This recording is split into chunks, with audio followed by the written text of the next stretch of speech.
Oi, hoje eu vim aqui responder para vocês algumas curiosidades sobre o ano que eu morei em Paris.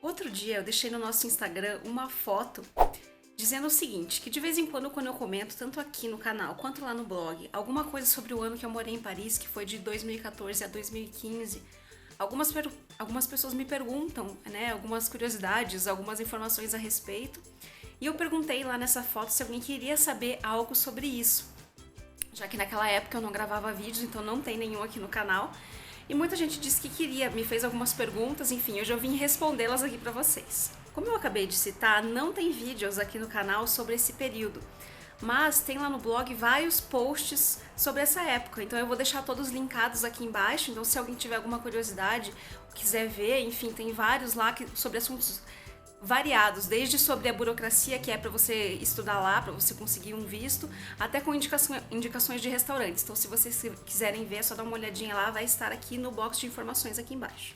E sobre as perguntas que vocês me deixaram lá na minha foto, eu já anotei, fiz um apanhado, tô com o meu computador aqui do lado para eu ler para vocês e respondê-las. Então, vamos lá. O que você foi fazer lá e quanto tempo ficou?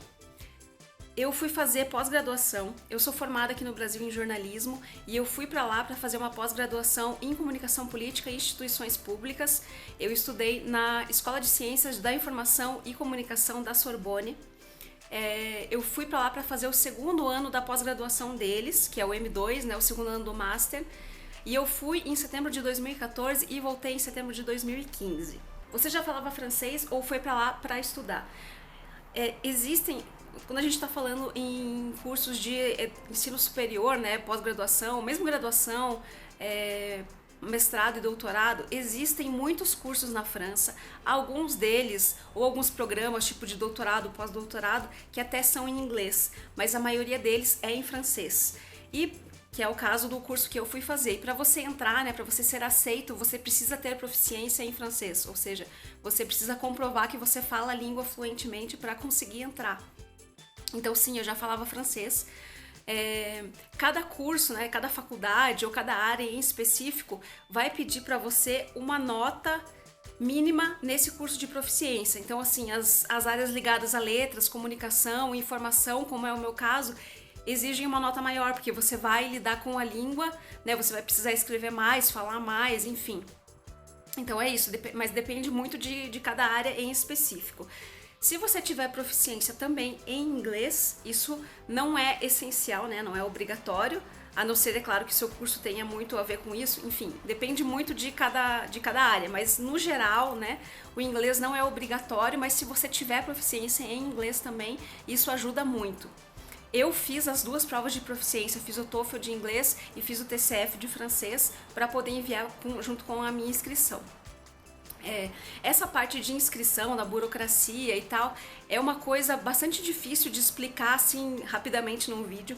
Eu fiz um post já com assim dados básicos, o que você precisa para começar a pesquisar sobre isso, né? Sobre os cursos que tem disponíveis na França e como é que você pode se inscrevê-los lá no blog, já faz um tempo, também estará linkado aqui embaixo se alguém se interessar por isso, mas assim, você já precisa saber que é bem burocrático, você vai precisar fazer muitas fichas, muitos documentos, redigir muitos projetos, tudo em francês, é claro, né, no caso da França, que é sobre o que a gente está falando. E assim, o meu ano de preparação para estudar lá durou basicamente um ano, que foi o ano anterior ao que eu fui, em que eu pesquisei todos os cursos que eu gostaria de fazer, que eu selecionei, depois fiz, né, um pente fino e fiquei com os 5 que eu mais me interessei, que foram os nos quais eu me inscrevi. Enquanto isso, eu continuava, claro, estudando francês e me preparando, né, para chegar lá, caso eu fosse aceita, para chegar lá e estudar numa universidade francesa mesmo, que é diferente de você usar a língua no seu dia a dia, enfim. Sobre o estudo do francês. Eu estudei aqui durante vários anos, eu não sei especificamente quantos, porque eu parei no meio e depois retomei. Enfim, eu acho que eu estudei durante uns 5, talvez 6 anos, em vários lugares diferentes. Se você é aqui de Curitiba e quiser indicação, eu também já fiz um post lá no blog, que também estará linkado aqui embaixo, né, explicando onde eu estudei, o que eu achei, se eu gostei. Enfim, eu estudei em, se não me engano, eu acho que foram três escolas aqui em Curitiba. E Eu fiz também um mini intercâmbio em Paris entre 2009 e 2010, que eu fui para lá justamente para isso, para estudar francês. Então eu fiquei algumas semanas lá estudando e no resto do tempo eu estudei aqui em Curitiba mesmo. Também me perguntaram sobre o visto, se foi difícil de tirar. O visto em si, ele não é difícil, mas ele é como qualquer coisa envolvendo todo esse processo de estudar fora, ele é muito burocrático. Então, para tirar o visto, você precisa já ter sido aceito por uma universidade na França. Então você precisa juntar todos os documentos que eles indicam, você precisa agendar um horário lá na embaixada em São Paulo, levar todos os documentos e entregar para eles junto com o seu passaporte. E depois de umas 2 semanas eu peguei ele aqui em Curitiba mesmo, daí já com o meu visto, já aprovado, tudo certinho. Como tem muita gente indo estudar lá, às vezes os horários para você marcar em São Paulo ficam meio corridos, que foi o que aconteceu comigo. E eu lembro que eu peguei o meu visto umas 3 semanas antes da data que eu teria que estar em Paris já para o início das minhas aulas, e foi só aí que eu fui confirmar a compra da minha passagem para ir de fato morar lá. Aí sobre o meu curso em si, eu fui para lá achando que eu teria aulas assim, como era uma pós-graduação, eu fui achando que seria semelhante como é aqui no Brasil, que a gente tem aulas tipo 1, 2 vezes por semana, enfim, fui acreditando que era assim. Na verdade, eu tinha aula assim praticamente todos os dias, às vezes incluindo até sábado, o dia todo. Então foi um curso muito pesado, mas eu adorei, eu aprendi muita coisa mesmo, não só com relação ao assunto, mas eu aprendi muito a me comunicar, melhorei assim muito o meu francês, porque mesmo já tendo aqui a base, já sabendo falar, escrever, me comunicar, é muito diferente você aprender uma língua num país que, né, não tá falando, não tá usando a língua fluentemente o tempo todo ali no seu dia a dia, do que você estar lá. Então eu aprendi muito, né, evoluí muito assim no meu francês exatamente por conta disso, porque era todas as aulas do meu curso, exceto inglês, né, no caso que era em inglês, tudo era em francês, então eu falava francês o dia todo. A minha turma só tínhamos eu e uma menina colombiana de fora, o resto eram todos franceses. Por conta disso, assim, no começo eu senti um pouco o baque, que foi justamente conviver com tanta gente francesa ao mesmo tempo, porque eles usavam palavras que a gente não aprende aqui, tão gírias, falavam muito rápido.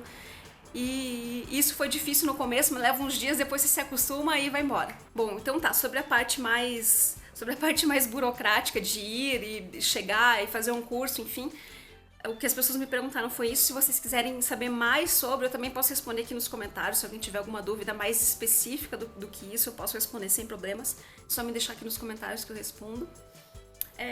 Além disso, as pessoas me deixaram algumas dúvidas bem curiosas, tipo curiosidades do dia a dia mesmo, que são coisas como: é verdade que não tem sacolas nos supermercados? Não é verdade. Tem sacolas, mas você tem que pagar por elas. Então é assim, tem sacola normal, essas sacolas de plástico que a gente usa aqui, mas a maioria das pessoas leva a sua própria sacola. Então até tem no mercado, caso você tenha algum imprevisto, vá direto de algum lugar, não tem uma sacola, até tem lá, mas você vai ter que pagar. Não é caro, mas a cultura das pessoas em geral é de levar sua própria sacola ao mercado. Como as pessoas se cumprimentam? Sempre com um beijo na bochecha, mesmo os homens. Você acha que existe preconceito com brasileiros?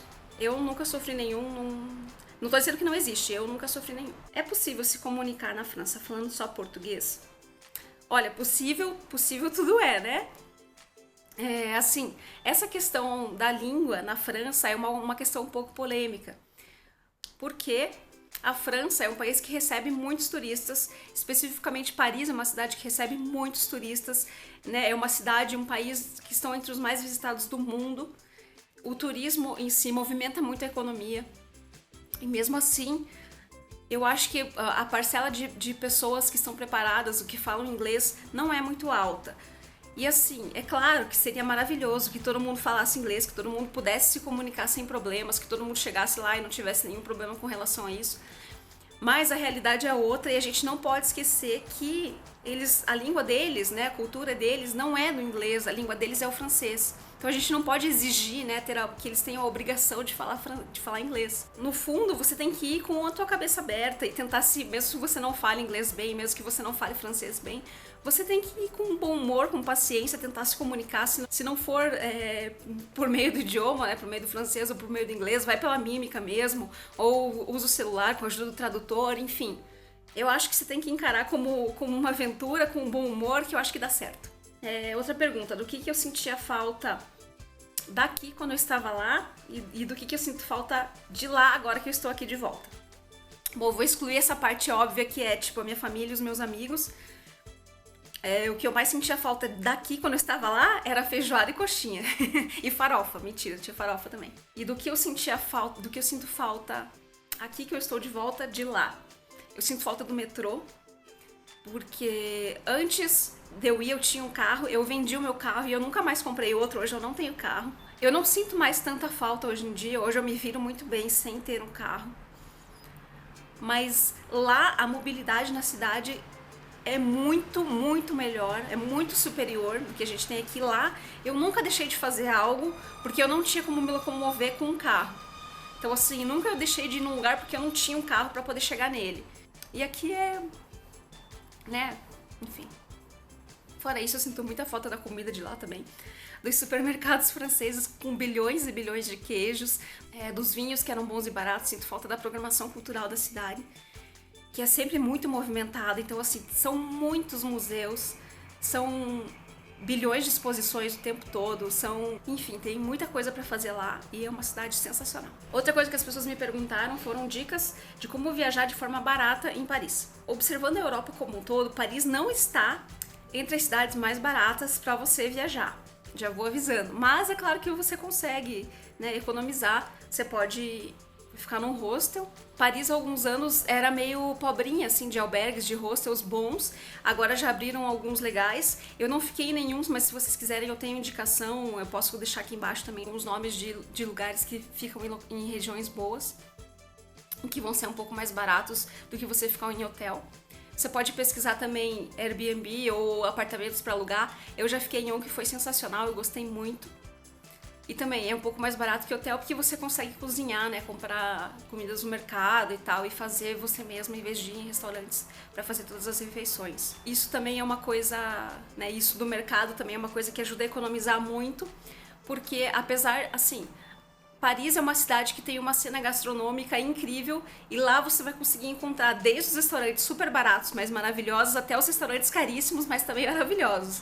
Então, assim, é claro, você consegue achar de tudo. É uma cidade grande com muita coisa para fazer, mas a comida que você consegue comprar no mercado não é tão cara, então você consegue fazer compras boas e economizar bastante nessa área, né, da gastronomia, da alimentação, se você fizer compras no mercado e cozinhar em casa, no apartamento, no hostel, enfim. Outra forma de economizar, é claro, é usar o metrô em vez de táxi ou Uber. Eles têm passes específicos para uma semana, para um mês, para o dia, enfim. Eu acho que é mais barato do que você comprar as passagens separadas. E assim, o metrô te leva para todos os lugares que você precisa ir. A cada esquina tem uma estação de metrô e ele é super fácil de usar, é bem tranquilo, mesmo que você não fale francês. É muito fácil de verdade e assim, né, o metrô mesmo que você pegue errado, só se voltar uma estação e tá tudo bem, tá tudo tranquilo. E para finalizar, a pergunta que sempre fazem envolvendo a França. Como é o tratamento dos franceses com turistas? Tem a ver um pouco com a resposta que eu dei sobre os franceses falarem inglês ou não falarem. Que também é um pouco polêmica, porque as pessoas tendem a generalizar e dizer que os franceses são pessoas muito grosseiras. E a questão é a seguinte, os europeus, de forma geral, são pessoas um pouco mais diretas do que nós brasileiros. E isso as pessoas às vezes acabam interpretando como uma grosseria. Assim como eu não gosto que generalizem o Brasil por alguma coisa, eu também não gosto que façam isso com a França ou com nenhum outro país. Eu acho que existe gente grosseira e gente gentil em qualquer lugar do mundo, pode ser na França, pode ser até na padaria da esquina. Então, basicamente é o seguinte, se você tem interesse de ir pra França, vai pra França, quer ir pra França um dia, tira isso da tua cabeça. E assim, vai com a cabeça aberta, vai numa boa, seja gentil com as pessoas que elas serão gentis de volta com você. E é isso, no fim acho que dá tudo certo. E por enquanto é só, acho que eu respondi todas as perguntas que as pessoas me deixaram lá nos comentários da minha foto. Se vocês quiserem saber mais alguma coisa também é só me perguntar, que eu tento responder numa boa. Por hoje é só, não se esqueçam de se inscrever aqui no canal, porque tá tendo vídeo quase todo dia. Então são 2 vídeos por semana de cada uma de nós. E tá muito legal. Quarta-feira eu estou de volta com mais um vídeo por aqui. Um beijo, até a próxima.